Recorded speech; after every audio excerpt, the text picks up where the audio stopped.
ಬಾದಾಮಿಯಲ್ಲಿ ಅಗ್ನಿಶಾಮಕ ಹಾಗೂ ತುರ್ತು ಸೇವೆಗಳ ನೂತನ ಕಟ್ಟಡಕ್ಕೆ ಉದ್ಘಾಟನೆ ಭಾಗ್ಯ ನೀಡಿದ ಗೃಹ ಸಚಿವರಾದ ಡಾಕ್ಟರ್ ಜಿ ಪರಮೇಶ್ವರ್. ಬಾಗಲಕೋಟೆ ಜಿಲ್ಲೆಯ ಬಾದಾಮಿಯಲ್ಲಿ ಬಹುದಿನಗಳಿಂದ ವಿಳಂಬವಾಗಿದ್ದ ಅಗ್ನಿಶಾಮಕ ಹಾಗೂ ತುರ್ತು ಸೇವೆಗಳ ನೂತನ ಕಟ್ಟಡದ ಉದ್ಘಾಟನೆ ಕಾರ್ಯಕ್ರಮಕ್ಕೆ ಗೃಹ ಸಚಿವರಾದ ಡಾಕ್ಟರ್ ಜಿ ಪರಮೇಶ್ವರ್ ಅವರನ್ನು ಬಾದಾಮಿ ಶಾಸಕ ಭೀಮಸೇನ್ ಚಿಮ್ಮನಕಟ್ಟಿ ಹಾಗೂ ಡಾಕ್ಟರ್ ಜಿ ಪರಮೇಶ್ವರ್ ಯುವ ಸೈನ್ಯದ ಬಾಗಲಕೋಟೆ ಜಿಲ್ಲಾ ಪ್ರಧಾನ ಕಾರ್ಯದರ್ಶಿ ರುದ್ರೇಶ್ ಹುಣಸಿನಗಿಡದ ಹಾಗೂ ಬಳಗದವರು ಬರಮಾಡಿಕೊಂಡು ನಗರದ ಡಾಕ್ಟರ್ ಬಾಬಾ ಸಾಹೇಬ್ ಅಂಬೇಡ್ಕರ್ ಅವರ ಪ್ರತಿಮೆಗೆ ಹೂಮಾಲೆ ಹಾಕಿ ನಮಸ್ಕರಿಸಿ ಉದ್ಘಾಟನೆ ಸ್ಥಳಕ್ಕೆ ಸಾಗಿದರು.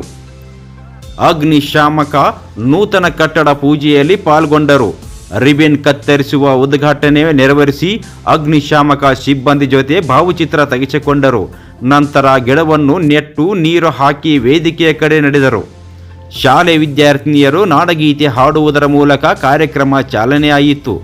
ವೇದಿಕೆಯಲ್ಲಿ ಅಬಕಾರಿ ಸಚಿವ ಆರ್.ಬಿ. ತಿಮ್ಮಾಪುರ್, ಬಾದಾಮಿ ಶಾಸಕ ಭೀಮಸೇನ್ ಚಿಮ್ಮನಕಟ್ಟಿ, ಅಗ್ನಿಶಾಮಕ ಇಲಾಖೆಯ ರಾಜ್ಯ ಉಪನಿರ್ದೇಶಕ ರವಿ ಡಿ ಚನ್ನನವರ್, ಜಿಲ್ಲಾ ಪೊಲೀಸ್ ವರಿಷ್ಠಾಧಿಕಾರಿ ಅಮರನಾಥ್ ರೆಡ್ಡಿ, ಕೆಪಿಸಿಸಿ ರಾಜ್ಯ ವಕ್ತಾರ ಮಹಾಂತೇಶ್ ಹಟ್ಟಿ, ಪುರಸಭೆ ಅಧ್ಯಕ್ಷ ಪಾಂಡು ಕಟ್ಟಿಮನಿ ಸೇರಿದಂತೆ ಇನ್ನೂ ಅನೇಕರು ಹಾಜರಿದ್ದು ಜ್ಯೋತಿ ಬೆಳಗಿಸಿ ಕಾರ್ಯಕ್ರಮಕ್ಕೆ ಚಾಲನೆ ನೀಡಿದರು. ಕಾರ್ಯಕ್ರಮವನ್ನು ಉದ್ದೇಶಿಸಿ ಗೃಹ ಸಚಿವ ಡಾಕ್ಟರ್ ಪರಮೇಶ್ವರ್ ಮಾತನಾಡಿ, ಅಗ್ನಿಶಾಮಕ ಇಲಾಖೆ ಸಿಬ್ಬಂದಿಗಳ ಕಾರ್ಯವೈಖರಿ ಬಗ್ಗೆ ವಿಶ್ಲೇಷಣೆ ನೀಡಿ ಅವರ ಕಾರ್ಯಕ್ಕೆ ಶ್ಲಾಘನೆ ವ್ಯಕ್ತಪಡಿಸಿದರು. ಬಾದಾಮಿ ಶಾಸಕ ಭೀಮಸೇನ ಚಿಮ್ಮನಕಟ್ಟಿ ವೇದಿಕೆಯನ್ನು ಉದ್ದೇಶಿಸಿ ಮಾತನಾಡಿ, ಈ ಉದ್ಘಾಟನೆ ಕಾರ್ಯಕ್ರಮಕ್ಕೆ ಆಗಮಿಸಿದ್ದಕ್ಕೆ ಬಾದಾಮಿ ಮತಕ್ಷೇತ್ರದ ಪರವಾಗಿ ಗೃಹ ಸಚಿವರಿಗೆ ಧನ್ಯವಾದಗಳನ್ನು ಅರ್ಪಿಸಿದರು. ಹಾಗೆಯೇ ಗೃಹ ಸಚಿವರಿಗೆ ಹಾಗೂ ವೇದಿಕೆಯಲ್ಲಿದ್ದ ಗಣ್ಯಮಾನ್ಯರಿಗೆ ಸನ್ಮಾನ ಮಾಡಿ ಗೌರವಿಸಲಾಯಿತು. ವರದಿ ರಾಜೇಶ್ ದೇಸಾಯಿ, ಬಾಗಲಕೋಟೆ, ರಾಜ್ಯೋದಯ ನ್ಯೂಸ್.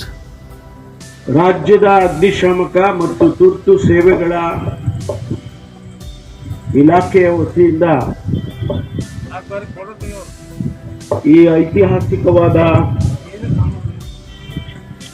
ಬಾದಾಮಿ ನಗರದಲ್ಲಿ ಬಹಳ ದಿವಸದ ವೇದಿಕೆಯಂತೆ ಇವತ್ತು ನಾವು ಈ ಅಗ್ನಿಶಾಮಕ ಠಾಣೆಯನ್ನ ಬಹಳ ಸಂತೋಷದಿಂದ ಉದ್ಘಾಟನೆ ಮಾಡಿದ್ದೇವೆ.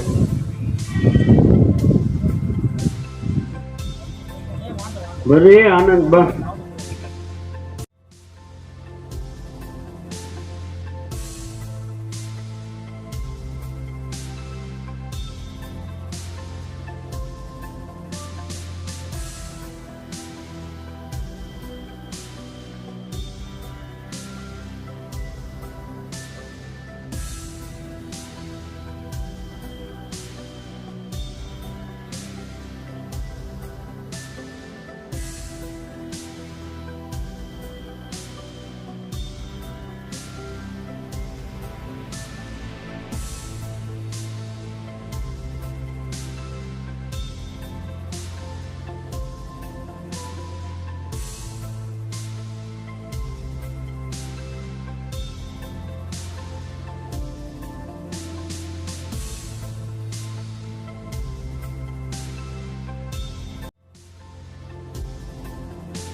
ಅವರು ಇವತ್ತು ನಮ್ಮ ಸಮಾಜದಲ್ಲಿ ಮಾಡಿಕೊಡ್ತಕ್ಕಂಥದ್ದು ನಾವು ಕಾಣ್ತೇವೆ. ಹಾಗಾಗಿ ಇವತ್ತು ಈ ಅಗ್ನಿಶಾಮಕ ಇಲಾಖೆ, ತುರ್ತು ಸೇವೆಗಳ ಇಲಾಖೆ ಬಹಳ ಪ್ರಾಮಾಣಿಕವಾಗಿ ಅವರು ಸೇವೆಯನ್ನು ಮಾಡ್ತಾ ಇದ್ದಾರೆ ಅನ್ನೋದನ್ನ ಅತ್ಯಂತ ಸಂತೋಷದಿಂದ ನಾನು ತಮ್ಮ ಗಮನಕ್ಕೆ ತರ್ತೇನೆ.